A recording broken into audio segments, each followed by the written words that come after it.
السلام عليكم ورحمة الله، كل عام وأنتم بخير بمناسبة شهر رمضان المبارك. إن شاء الله النهاردة هنتكلم على أخطر 5 فيروسات ظهروا في التاريخ. إن شاء الله الحلقة النهاردة هتكون شيقة جدا وإيه هتستفاد منها كتير. هنتعرف على إيه هي الفيروسات دي مع بعض، وإيه سنة ظهور الفيروسات، وإيه هي الكوارث أو المخاطر اللي سببتها الفيروسات دي. فاتفرج على الحلقة لآخرها، إن شاء الله هتستفاد وتستمتع بيها. يلا بينا نبدأ الحلقة. هنبدأ إن شاء الله مع أول فيروس معانا، كان باسم غريب جدا وكان اسمه I love you أو اتشهر بالاسم ده.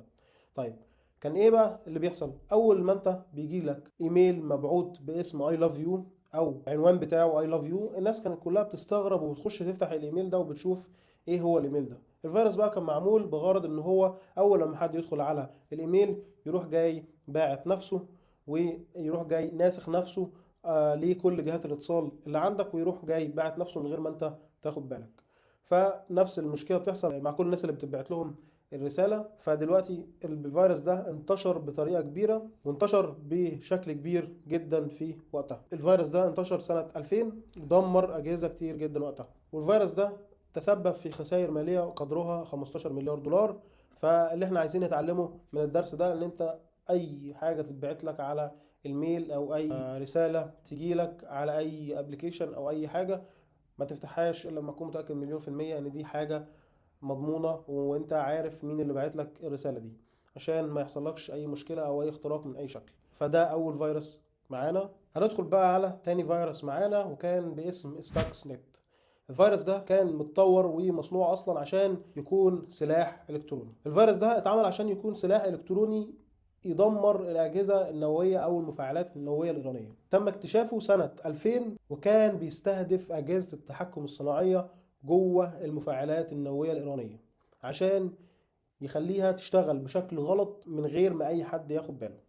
وكان يقال إن الفيروس ده خرب أكتر من 1000 جهاز طرد مركزي نووي. درس المستفاد هنا إن الهجمات الإلكترونية مش مجرد لعب، لكن هي فعلا حروب كبيرة بين الدول. طبعا لازم ناخد بالنا من كل الكلام اللي أنا بقوله ده، لأن دي حاجات كانت بتحصل فعلا قبل كده، واختراقات كانت بتحصل قبل كده. هندخل بقى على ثالث فيروس معانا وكان باسم وانا كراي. الفيروس ده كان فعلا بمثابة رعب للناس كلها.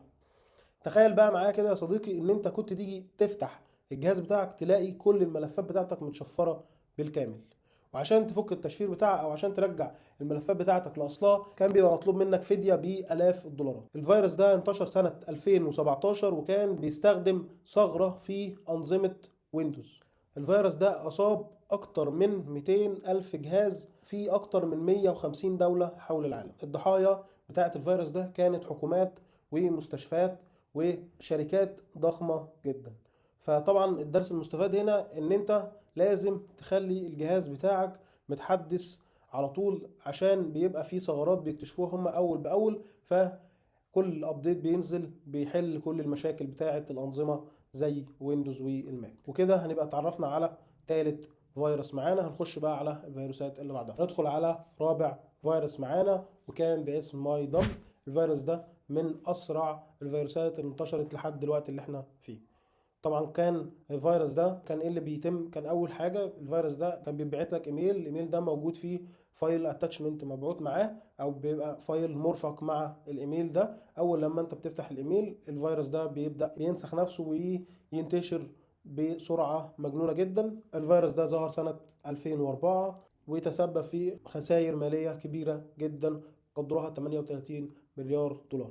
طبعا الدرس المستفاد هنا من المشكله دي ان انت برضو ما تفتحش اي ايميل يجي لك من شخص مجهول، لان دي من اسهل واسرع الهجمات الالكترونيه اللي بتحصل. فلازم ناخد بالنا من المشكله دي. هندخل بقى ان شاء الله على اخر فيروس معانا وكان باسم كونفيجر. تخيل معايا كده ان الفيروس ده انتشر بسرعه جنيه ساعتها، وما كانش معروف ايه الهدف من صناعه او تطوير الفيروس ده. الفيروس ده ظهر سنه 2008 وكان من اكثر الفيروسات غموضا في الوقت ده. الفيروس ده أصاب أكثر من 10 مليون جهاز حول العالم، بما في ذلك حكومات ومؤسسات ضخمة. والفيروس ده كان بيقدر يحمل ملفات ضارة على الأجهزة المصابة، كان بيقدر يعطل التحديثات الأمنية اللي بتجيلك على أنظمة التشغيل بتاعتك، وكان بيسيطر على الأجهزة المصابة دي بالكامل. المثير جدا هنا في الموضوع ان محدش يعرف لحد دلوقتي مين اللي اخترع الفيروس ده او مين اللي صممه وايه الهدف منه.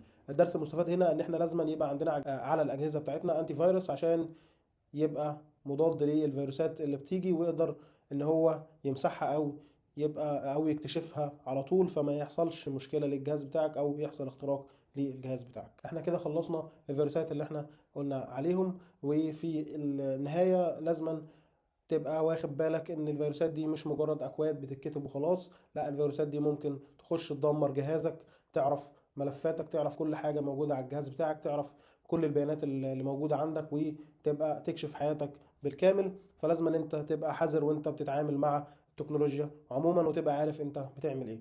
فلازم تاخد بالك من كل حاجة انت بتعملها وانت بتستخدم التكنولوجيا، لان التكنولوجيا دي سلاح ذو حدين. زي ما هي بتنفعنا وبتوصلنا للناس وبنعرف معلومات منها، برضه هي ليها وجه خفي بيضر الناس برضه، ومعلوماتك ممكن تبقى في خطر لو انت ما خدتش بالك. لازما تاخد بالك من الايميل الشخصي بتاعك وبياناتك الشخصية. لازما تبقى حذر من اي رسائل تجيلك. لازما تكون عارف مصدر اللي باعت الرسالة دي ليك، يعني ما تكونش حاجة مجهولة الهوية. ولازم تاخد بالك وانت تستخدم التكنولوجيا عموما.